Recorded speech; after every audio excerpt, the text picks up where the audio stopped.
Hello friends, welcome back to my channel. তো বন্ধুরা, এখন আমরা কথা বলবো সাকিব খানের আপকামিং রিলিজ নিয়ে, আপকামিং ঈদ রিলিজ নিয়ে। আপনারা সকলেই জানেন যে সাকিব খানের রিসেন্ট তাণ্ডব ছবিটা মুক্তি পেয়েছে এবারে ঈদে, এবং এই ছবিটা রমরমিয়ে চলছে, ইতিহাস গড়ছে, রেকর্ড ব্রেকিং পারফরমেন্স করছে, এবং বাংলাদেশের দর্শক তাণ্ডব নিয়ে এখন মেতে উঠেছে। উৎসাহ, বিশাল বিশাল ক্রেজ নিয়ে আর কি ছবিটা তারা এনজয় করছে। টিকিট পাওয়া যাচ্ছে না বিভিন্ন সিনেমা হলে, আমরা দেখতে পাচ্ছি 3-4 দিনে অগ্রিম টিকিট তারা কাটছে, এবং যা রেসপন্স ফেলেছে সেটা জাস্ট আউটস্ট্যান্ডিং, আনবিলিভেবল। এবং তাণ্ডব অবশ্যই একটা ইতিহাসের দিকে এগোচ্ছে, আরো একটা ইতিহাসের দিকে, আরো একটা ইন্ডাস্ট্রি হিটের দিকে, এটা বলাই বাহুল্য। তো তারই মধ্যে কিন্তু সাকিবিয়ান বলো বা বাংলাদেশের দর্শকরা বলো, তারা কিন্তু এটা জানার জন্য অপেক্ষা করে আছে, অধীর আগ্রহে অপেক্ষা করে আছে, এবং এক্সাইটেড বলতে পারো যে সাকিব খানের আপকামিং ছবি কি হবে, আপকামিং রিলিজ কি হবে। সো আমরা আজকে এই বিষয়টা নিয়ে কথা বলবো। প্রথমত তোমাদেরকে বলি যে বিভিন্ন সোশ্যাল মিডিয়াতে, বিভিন্ন পেজ থেকে এটা আমরা জানতে পারলাম, বা বিভিন্ন রিভিউয়ারদের ভিডিও দেখে এটা আমরা জানতে পারলাম, বেশ কিছু জিনিস কমন রয়েছে, আমরা সেই বিষয় নিয়ে অবশ্যই আলোচনা করব, কোন ডিরেক্টর থাকবে এবং কেমন কাজ হবে। কিন্তু তার আগে বলি যে বেশ কয়েকজনের মতামত আমি এটাও দেখলাম, ফেসবুক পেজেও দেখেছি, অনেকের রিভিউ দেখেছি, যে সাকিব খান হয়তো পরপর অনেক অ্যাকশন সিনেমা করলেন সেই তুফান থেকে, সরি। তো এবার তাকে কি করা উচিত? অনেকের মতে তাকে এখন আর্ট ফিল্ম করা উচিত, অনেকের মতে তাকে এখন ফ্যামিলি ড্রামা করা উচিত। সত্যি কি তাই? তোমাদের কি মনে হয়, সাকিব খানের কি এখন আর্ট ফিল্ম বা ফ্যামিলি ড্রামা করা উচিত এই মুহূর্তে দাঁড়িয়ে? দেখো, আমার যেটা মতামত থাকবে, আমার যেটা ওপিনিয়ন থাকবে, সেটা হচ্ছে সাকিব খানের এখন একটা পিক টাইম, মানে সেই লেভেলের পিক টাইম, মানে ধরা ছোঁয়ার বাইরে বলতে পারো। এবং এরকম একটা সময় যে কোনো অ্যাক্টর বা যে কোনো সুপারস্টার বলো, মেগাস্টার বলো, তাদের জীবনে খুব কম আসে, সিরিয়াসলি বলতে গেলে।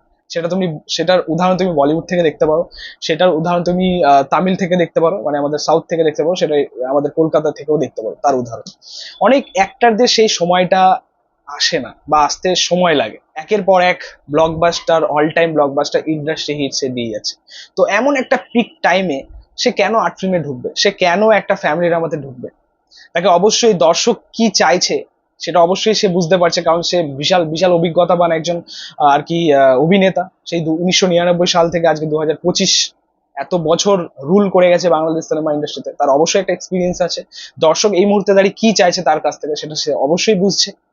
তো অবশ্যই আমার যেটা মনে হয়, আমার মতামত এটাই থাকবে যে তাকে অ্যাকশন ছবি করে যাওয়াই উচিত। এটা আমার মতামত। অ্যাজ এ অডিয়েন্স আমি এটাই চাই যে সাকিব খানের এখন উচিত অ্যাকশন ছবি করা, অ্যাকশন ছবি নিয়ে কাজ করা। এবার অবশ্যই তিনি একজন বিজি অভিনেতা, আমরা জানি বাংলাদেশে এখন বছরের 3টে ছবির তার টার্গেট থাকে, বছরে 3টে ছবি আনার।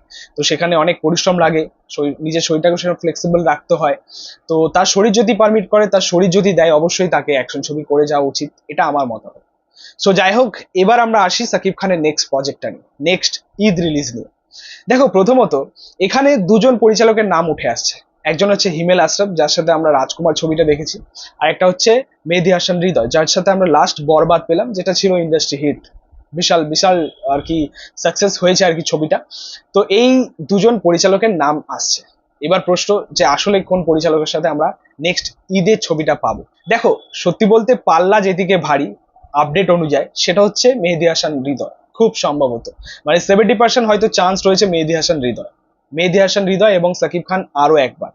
আমরা দেখলাম লাস্ট বরবাদ ছবির মাধ্যমে সাকিব খান তাকে ব্যাক করিয়েছিলেন আর কি, নাটকের অভিনয় আর কি পরিচালক তাকে আর কি সিনেমার জগতে এনেছেন, এবং প্রথম প্রথম সিনেমায় আর কি blockbuster, all time blockbuster, industry hit বলতে পারো। তো সেই পরিচালক যাকে সাকিব খান ব্যাক করিয়েছেন, তার সাথে হয়তো আবার জুটি বাঁধতে চলেছেন এবারে নেক্সট ঈদে আর কি 2026-এ।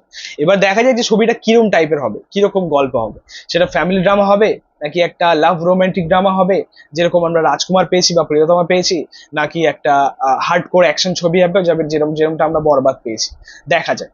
এবং যদি বাই চান্স বা এনি চান্স যদি হিমেল আশরাফের সাথে আসে, তো ওটা মেবি কোনো অ্যাকশন ছবি হবে না, সেটা ফ্যামিলি ড্রামাই হবে, যেমন তিনি রাজকুমার করেছিলেন, যেরকম প্রিয়তমা করেছেন।